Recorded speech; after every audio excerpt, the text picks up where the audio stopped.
সূর্যের দেখা মেলায় সারা দেশে তাপমাত্রা কিছুটা বেড়েছে, তবে এখনও স্থবির জনজীবন। দেশের সর্বনিম্ন তাপমাত্রা ৯.৭ ডিগ্রি সেলসিয়াস রেকর্ড করা হয়েছে পঞ্চগড়ের তেঁতুলিয়ায়। প্রতিনিধিদের পাঠানো তথ্য ছবিতে আরও জানাচ্ছেন জামান আশরাফ। তীব্র শীতে কাঁপছে দেশের সর্বোত্তরের জেলা পঞ্চগড়।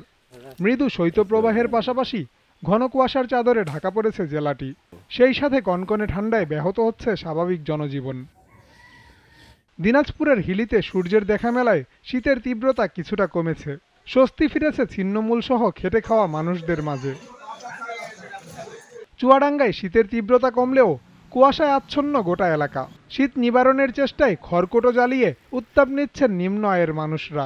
ঘন কুয়াশা, খুব প্রচন্ড শীত। কুয়াশা আর শীতের মানুষ চলার কোনো উপায় নেই। 2 দিন ধরে সূর্যের দেখা মেলেনি যশোরে। দিনের আলোতেও হেডলাইট জ্বালাতে হচ্ছে বেশিরভাগ গাড়ির। শীত তো পড়তেছেই, তার ভিতরে এই কুয়াশার ভিতরে কিছুই চোখে দেখা যাচ্ছে না। 2-3 দিন ধরে ব্যাপক অসুবিধে। ভৈরবে 3 দিন পর দেখা মিলেছে সূর্যের, তবে সন্ধ্যা হলেই বাড়ে শীতের দাপট। সেখানকার হাসপাতালগুলোতে বেড়েছে শীতজনিত রোগীর সংখ্যা। সূর্যের দেখা না মেলায় শীতের প্রকোপ বেড়েছে মংলা সহ উপকূল এলাকায়। কুয়াশাচ্ছন্ন হয়ে পড়ায় ব্যাহত হচ্ছে নদীতে নৌযান ও সড়কে যান চলাচল। জামান আশরাফ, জিটিভি নিউজ।